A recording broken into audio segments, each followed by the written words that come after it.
And he said that he even went into them and mixed them up, so the Japanese wouldn't see it on the top when they opened the sacks. And of course, in them days, everything was outside Biffy, including the Japanese. So 2 days later, we were still watching. Then it started. We accomplished our mission. They were running back and forth to that Biffy like you wouldn't believe it. Some of them kind of hurried like. But we thought that was pretty nice. We felt pretty smart. In July, my luck seemed to change, I thought. And actually, in the long run, it did. I was sent to Japan on one of these so-called hell ships. And when I say hell ships, I mean that because we were put in the bottom of these ships as low down as you could get. And we were crammed in there so tight, you couldn't even sit down. They keep prodding you with a, one guy had a bamboo stick on one, I think, sharp in the end, and he kept pushing us all back there. And by gosh, we couldn't even sit down. And here we are, we're all sick. I say 95% of us, with a dysentery. And a lot of us died. Not me, of course, but a lot of these guys did die. Lack of food, lack of water, and lack of air. Just a little about the food. They were way up there on the third deck, let's say, and we were on the bottom, and they dropped down a rope with a bucket on the end of it. I think it's about a 2.5 gallon bucket.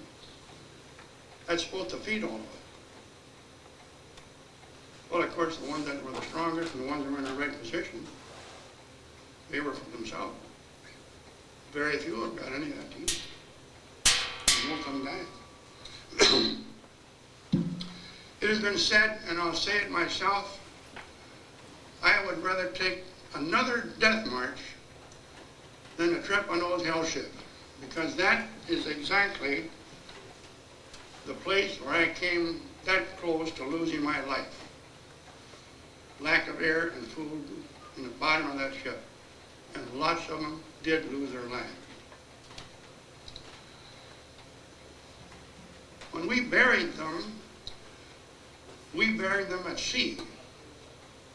I think it was a Navy man that got that idea, because that was what the Navy did during the war when a lot of people get killed.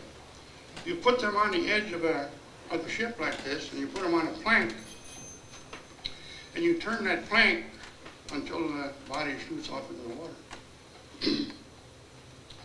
And I know I was helping with that one time, and I saw him carrying a guy down on a plank, and from his back to the front of his tummy was about like that. He was that starved. He was that skinny, thin. Now I think that the United States was going to burn Japan up toward the end of the war because they were using incendiary bombs constantly. And several times we got caught in those bombings. How we never got hit, only the good Lord knows. But those were small bombs, and when they hit, they'd explode, and there was a gelatin-like thing, I forget what the name of it is right now. So when it hit a building, it would burn. So we noticed a few buildings that were not burning. So we went and picked up a board, 2x4, whatever it might be, maybe, and we take it over the building, and we lean it against the building, and pretty soon that building's on fire. And the next morning, the Japanese called us out, thanked us for fighting the fire. And we started a lot of them, but they didn't know that. We shoveled a lot of coal. You've heard of prisoners shoveling coal, and I got in on that also. And at the end of each day, we were all taken by a barge out to a big ship. And when we came back that night, they'd have us tie these shovels, 10 in a bunch, and we'd carry them back. We would have to go over a plank, whatever they call it, from one boat to the other to get back to shore. And when we walked this gangplank, we got onto that real quick because it was the ocean we were in. And we just leaned over a little bit and dropped them 10 trouble. And down they go like a bullet. I venture to say they lost hundreds and hundreds of shovels and can never figure out where they went. One night, one of our guys was going to risk his butt. And the Japanese guard was last to come out, one of the last. And this, one of our gang, he took and tripped him, and into the ocean he went. And there was a current there. He had his big rifle and sword and all that stuff on him. Down in the water he goes. Would you believe that one of our own men was stupid enough to jump in there and save him? And it's exactly what he did. And he heard it from us for a long time. In my case, I worked as a stevedore, mostly in Japan.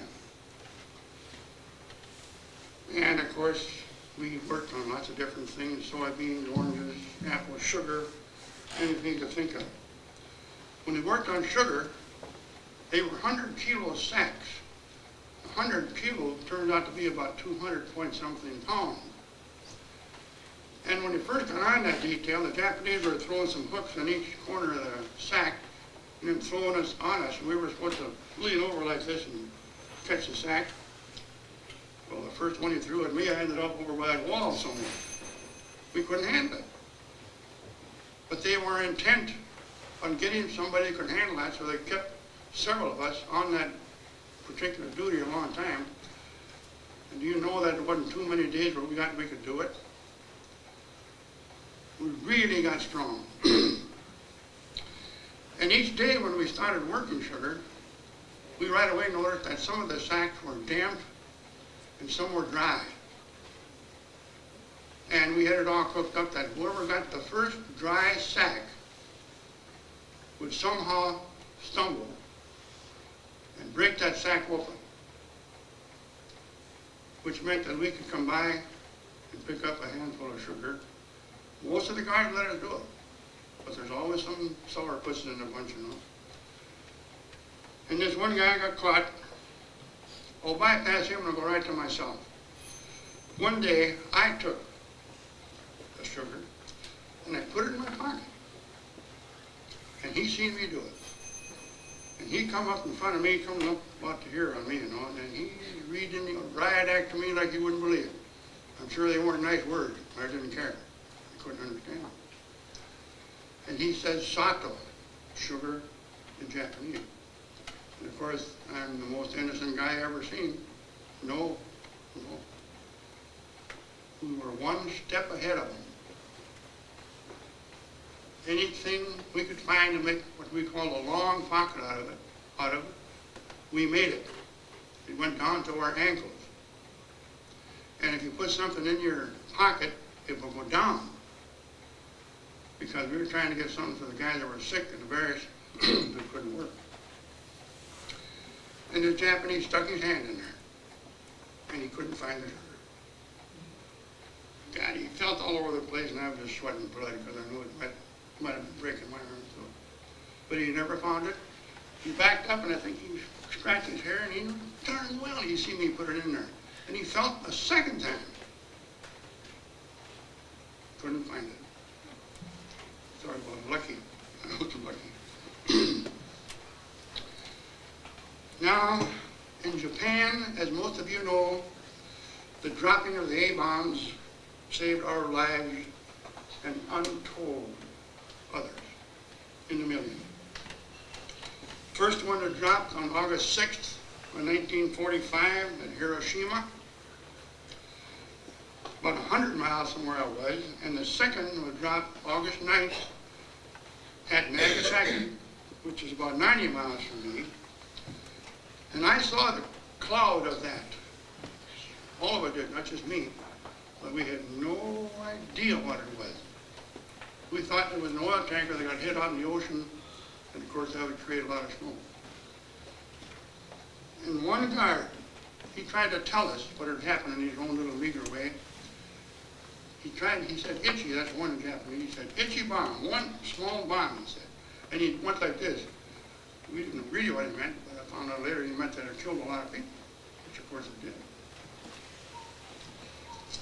So whether you're a Democrat, a Republican, or whatever you are, I think we all owe Harry Truman a thank you for that move, for that decision. I say again, those bombs saved our lives. Because we've been told that we will be executed immediately if any American soldier stepped a foot on Japan. We lined up this next morning for work, always line up and go to work. Maybe 20, maybe 30, you never knew. And we stood there about 20 minutes and nothing happened. And we were in the dark about that. We had no idea what had happened. So like I say, in about 20 minutes, out comes the camp commander with an interpreter. And this is what he said. He said, gentlemen, there will be no work today. The Japanese Imperial Army has been defeated by the American forces. And I knew how he felt because he was crying just like I was 3.5 years back. Now we knew the American forces had spotted us. Of course, there was nothing on the mark. Our buildings were supposed to be marked POW, but they weren't.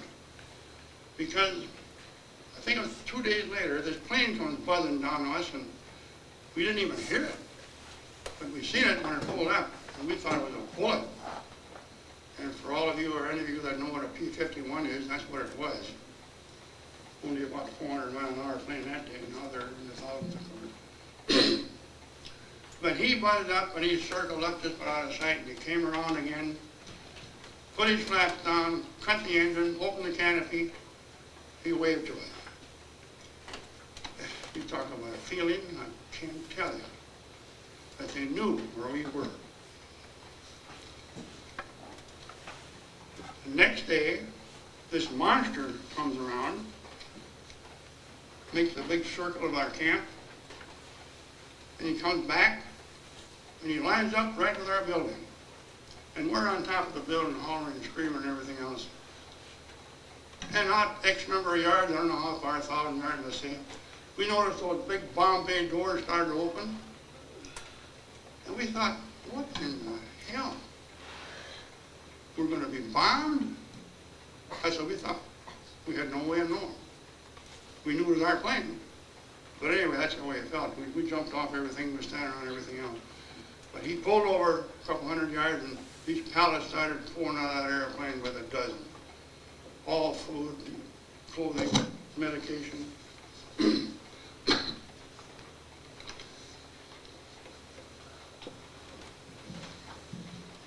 Getting that sword was the stupidest thing I have done in my life. I was determined to bring home a sword. Now, before, when we were fighting, you could have picked up swords all over the place in the battlefield, but you better not be caught with one or they'd shoot you right on the spot. But I had this idea when the war was over, and it never left me, and I'll kind of shorten this a little bit. Walked downtown, me and 2 English soldiers, and I spots this Japanese officer coming along, and he's maybe 150 yards from him. He sees me. He veers to the right, he veers to the left, so I veer to the right, and I veer to the left. He's trying to stay away from me. I don't know why, because he had the sword. But I kept right with him until we came eyeball to eyeball, and I made a motion to him to unbuckle his belt, buckle it, and put it on my arm. And he stood there. We were just eyeball to eyeball, and I knew he was trying to figure out, how can I get that sword out of here? I knew that's what he was thinking. And me, I had my own